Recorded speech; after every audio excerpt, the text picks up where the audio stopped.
Hello friends! There are many amazing brushes that come pre-installed with Procreate, and we're going to explore some of them. In this video, I'm going to test the Paperlike brush and see how well it works to create a watercolor look.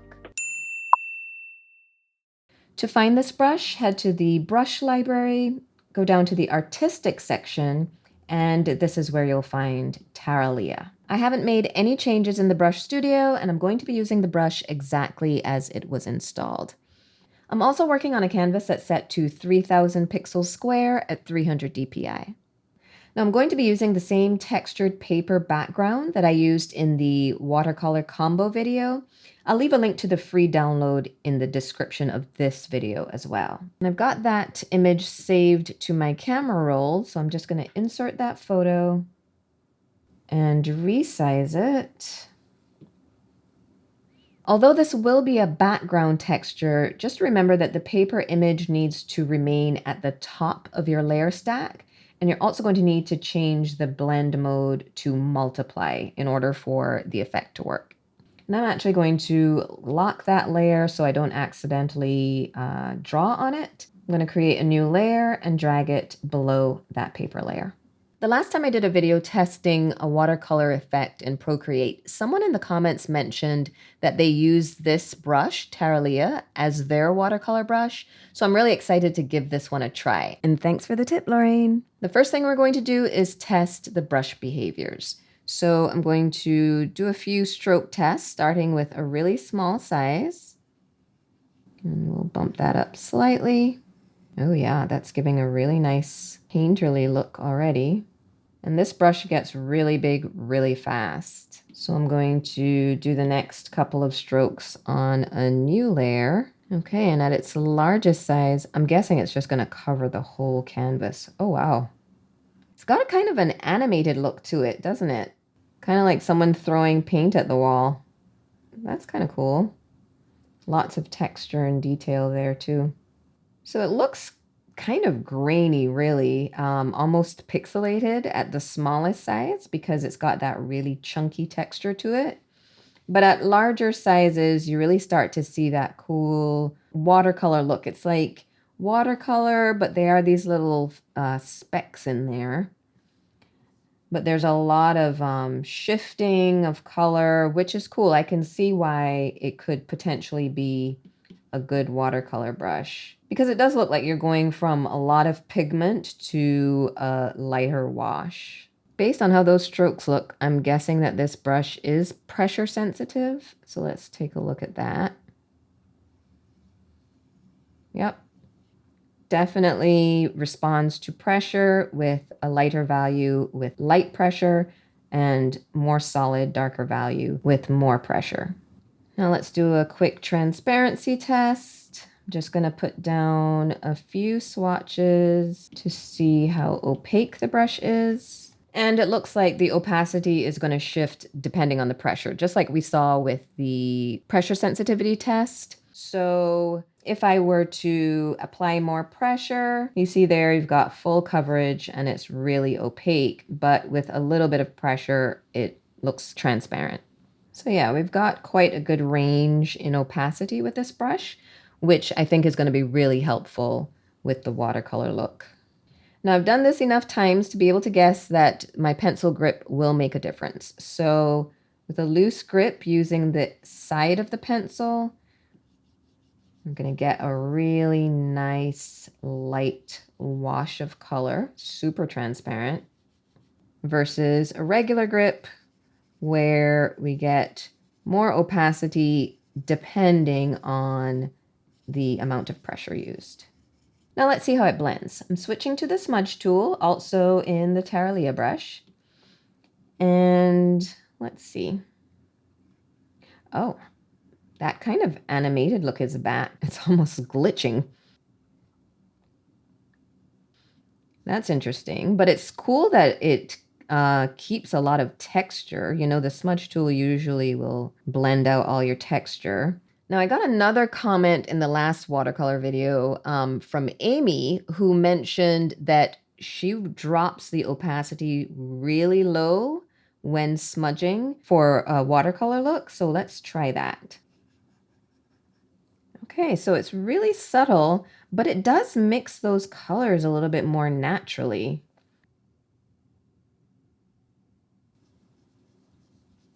Now you see how it's really looking like I've kind of just pooled some water right there? All right, so a little bit more texture when it's at 58%. Okay, so we've got some good options there for blending and for creating that watercolor vibe. Thanks for the tip, Amy. Okay, now for the rail test, I'm going to do a quick sketch. I'm using the 6B pencil brush to sketch this. I'm going to draw a couple of sea urchin, and once I'm done with this sketch, we'll see how well the Tarlia brush works to make it look like a watercolor painting. Okay, my sketch is done. Let me reduce the opacity on that layer and work on a layer above it and figure out how to approach this. You guys know I'm not a watercolor artist, so just winging it.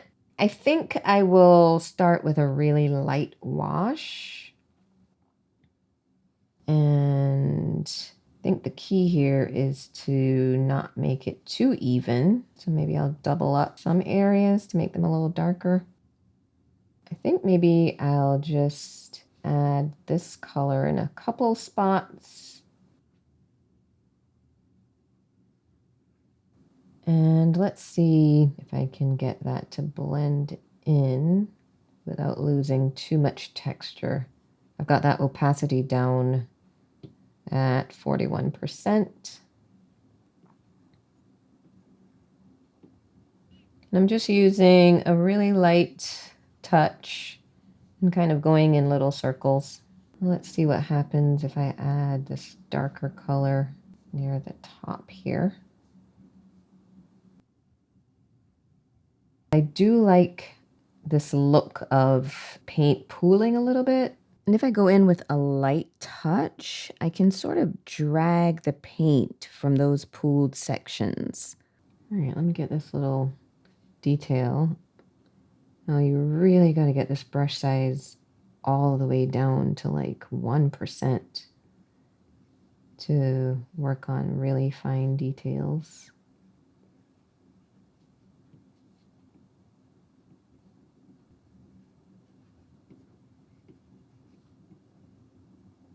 So I'm looking a lot like just a blob here. So let me try to get some of this detail in. I've got my brush sides down pretty low, and I'm trying to vary the pressure so that some sections are darker than others.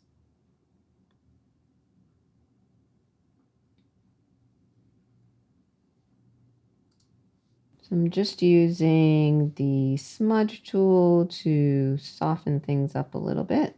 Now I feel like this blue might be a little too much. So the beauty of working digitally is I can change that. So I've turned Alpha Lock on and I'm going to switch it to a dark green instead. Okay, that's better. I'm still going to use that bright blue, but in just a few areas this time.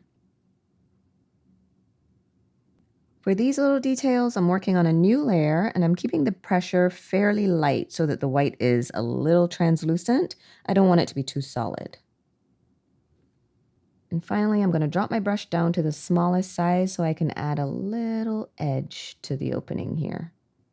For this one, I'm going to use different colors. Again, starting with a really light wash. And I'll add a couple more layers where I want the color to be darker. Here I'm using more pressure to get a defined line and more solid color. Then I can switch to the smudge tool and create that water blend.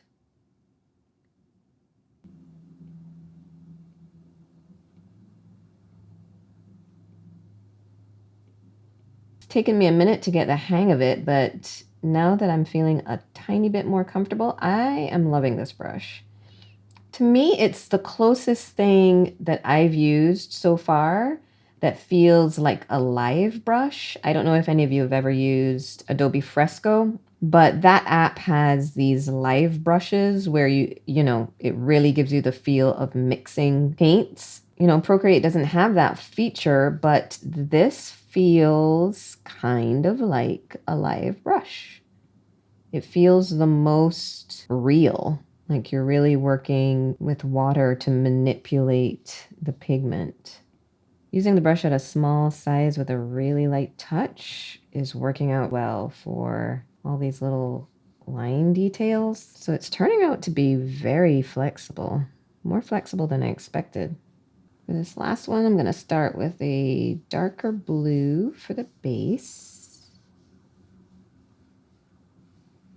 Now, because it's so transparent, I will either have to underpaint or erase this area. I think I might just go ahead and erase it. I'm going to use that same color, but with a little bit more pressure so that it's darker. Just going to get these lines in.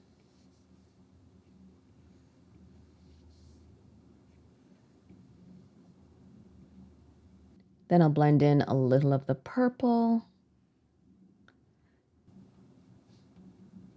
And then add the small dot details. Now that white is very stark against that dark blue, so I'm just going to reduce the opacity on that layer so it doesn't stand out quite so much. And I think there needs to be more contrast in some areas. So I'm adding this darker blue. And I actually don't think I'll blend it. I kind of like how that looks.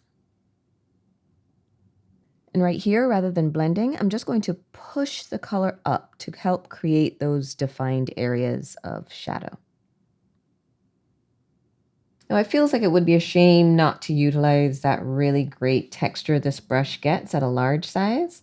So I'm going to bump up the size and just play around and see what effects I can get with the background. And that size might have been a little too big, so I'm just going to drop it down a little bit. Instead of holding my brush down the whole time, I think maybe I'll just tap a few areas. See what that does. And finally, I'll add a slightly darker color for the shadow. All right, I think I'm done. So what's the verdict on the Terralia brush? I'd say it passed the test. So far, this is the most natural feeling watercolor option I've tried from Procreate's default library. Of course, I haven't tried them all yet, so there may be other hidden gems, but I'm really pleased with this one. It has a great range from really dense textured coverage to a lovely light wash, and the wide range in sizes makes it really flexible as well. What do you think of this brush for digital watercolor? Was it a pass or a fail? Let me know your thoughts in the comments. If you'd like to see more from this brush review series, there's a link to the playlist in the description. And if you enjoyed this video, I'd love if you'd give it a thumbs up and subscribe to my channel. Thanks for watching.